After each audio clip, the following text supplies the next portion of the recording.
Why does everyone seem to want to be an entrepreneur or business owner these days? And as someone who has been a full-time entrepreneur for a while now, there's a flip side to this that we are not talking about.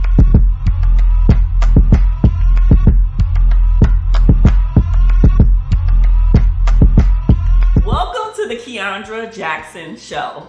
I get it. Social media has made us think that entrepreneurship is so cool. I mean, you see all of the entrepreneurs with their nice cars and, their fancy bags and shoes and house and the little 2.5 kids and all of the things. And you also see people literally posting screenshots of their income, which may or may not be real, making it seem like they literally have worked for 3 hours and made $3 million. It's like, that's cat. And to be honest with you, it really feels like everybody is making 6 or 7 figures. Like, nobody is making less than that. And if you're not making that, then you're basically a loser. And so the best way to get the raw, real, and authentic, unedited version about what entrepreneurship really entails is actually to talk to a person who has done it full time, which happens to be me. And I'm talking about not the people who are like playing and not the people who do this part-time. No shade if you're a part-time entrepreneur.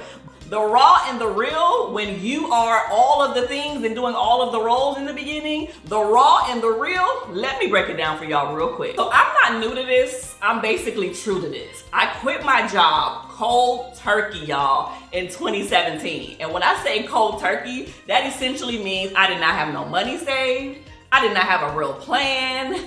I didn't have anything that was a backup just in case it didn't work out. I just knew that God told me to quit my job and I was obedient enough to do it. Thank God. I trusted him and he knew what he was doing because my life has been beautiful. Look at all of the amazing things that I have been able to accomplish. But it has not been easy and it probably will never be fully easy. And so when we see this facade and we see people saying, oh, entrepreneurship, get a side hustle, do this full time, you can make $10 million in 30 days. Look, that's cap. Don't get sucked into the hype, into the drama, into the lies of what people are feeding you online and on social media. Entrepreneurship is work, and it takes a very unique type of person to be an entrepreneur, period. So we have an anonymous question that came in, and we're going to answer it live and in color. And this is going to be for our new segment called Dear Kiaundra. Dear Kiaundra, I'm thinking about starting a small business and would love some tips on how to be a successful entrepreneur. What are 3 things that you wish you would have known before starting out in your career?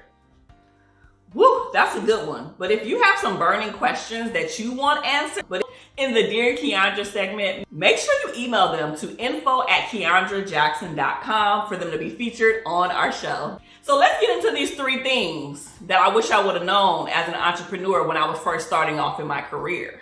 The first thing that I wish I would have known is not to compare myself or my business to anybody else. And that means all aspects of my life. I think early on, when you are starting off as an entrepreneur, you're looking to see what other people are doing. You're looking at other brands. You're looking at other people who may or may not make a lot of money or may not be in the same niche and doing the same things that you do. And so you're looking at them, but you're also like, can I really be successful at this too? So sometimes instead of us admiring our competitors or admiring people who are also within our niche, we tend to bite off and steal little pieces of their style and their flavor and compare our lifestyle to theirs.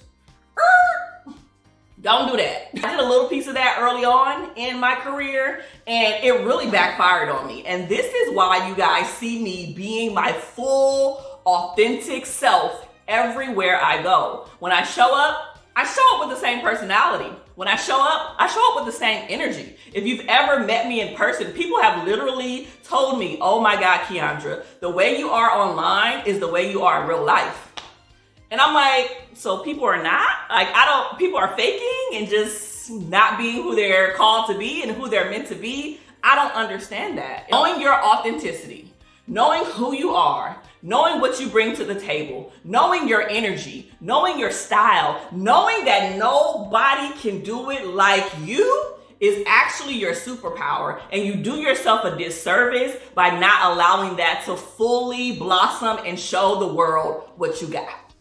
The next thing that I wish I would have known early on in my career is finances. Now, I'm not going to get too deep here, but finances have not always been a thing that I was taught in my family, right? We've always just basically survived, honey. We have food on the table, we got clothes on our back, we got a little gas in the gas tank to get to where we need to get to, and that's about it. No one really taught me about the extra, the overflow, the savings, the investing, the crypto, the stocks. No one taught me that. I promise y'all, I didn't really start learning about all of this stuff until I was like 30.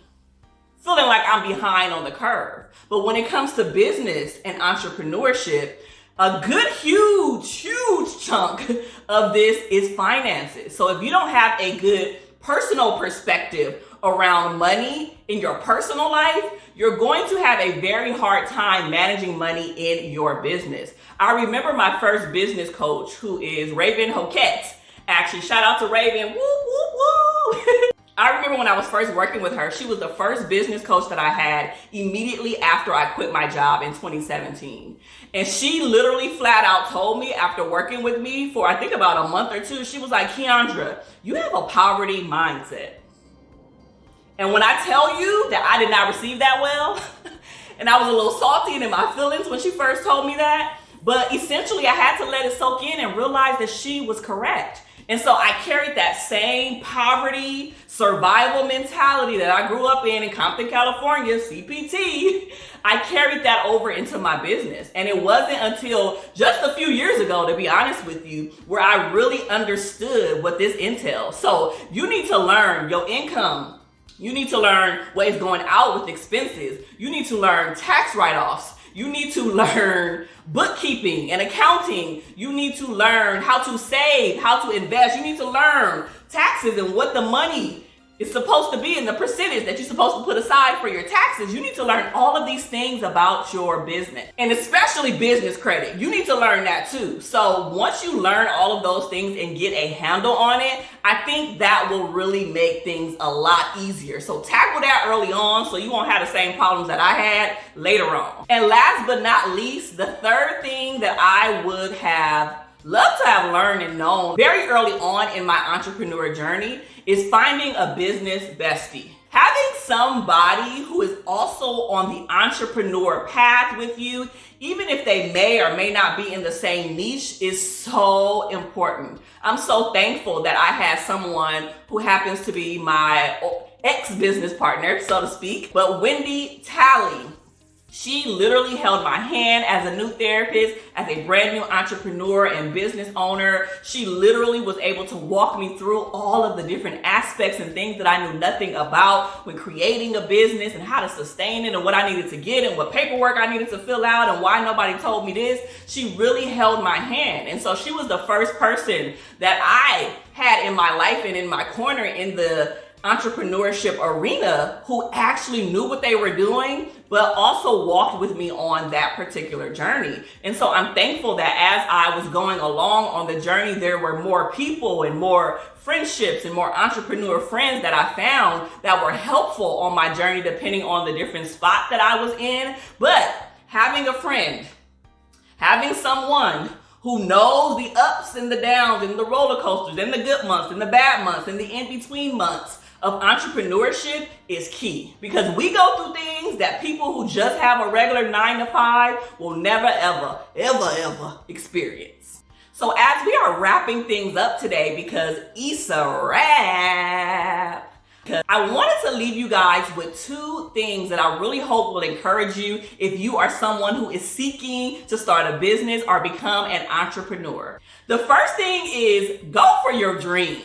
Listen, I said a whole bunch of stuff in this video that may have deterred you from actually pursuing your dreams, but there is no greater feeling. I don't want y'all to get this misconstrued. There is no greater feeling than being your own boss. Literally doing whatever and carving out your day way, the way that you wanted to, in the aspect that you're going to make it exactly the way that it was supposed to be.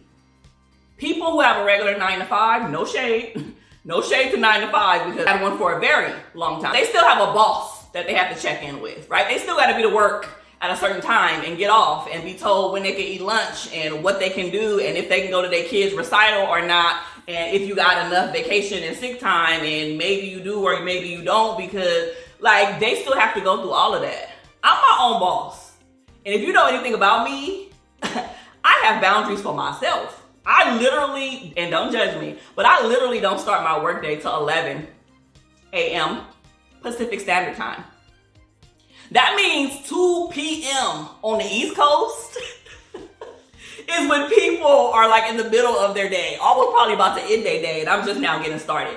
Listen, I know that I'm not a morning person, and I'm not going to ever pretend that I am. And this works for me. I thrive in the afternoons and the evenings, right? And so when you're an entrepreneur and you can do that for yourself, it hits differently because you don't have to answer to someone else. So go for your dreams. If there is something that is bubbling up on the inside of you, if there is something that you are wrestling with in the midnight hour, as the church folks say, and you can't shake it and you keep thinking about it and you can't escape from it, and it's just like, oh, on the inside of you, follow that.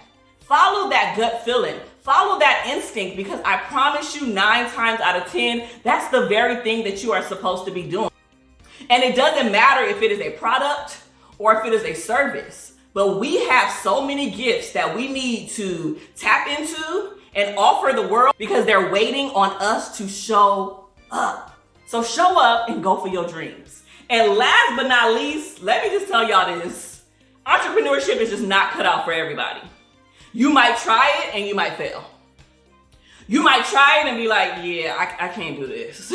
And that's okay. I don't think God made everybody to be an entrepreneur. I don't think that at all. I think there's a whole bunch of people who need to stay at their regular job. We need y'all to stay at y'all regular jobs because you don't have the wherewithal. You don't have the personality. You don't have the style. You do not have the anxiety that comes with being an entrepreneur at times. You don't have it in you, and you would literally quiver and back down at a thing that may come your way. And so it's just not for everybody, and that's okay. But if it is for you, and you know that it is for you, time for you to go to that next level and make a way for yourself and make a way for your family and even impact generations, then I want to tell you to go for it. So thank you so much for taking the time to watch the Kiaundra Jackson Show, and I will see you guys in the next episode.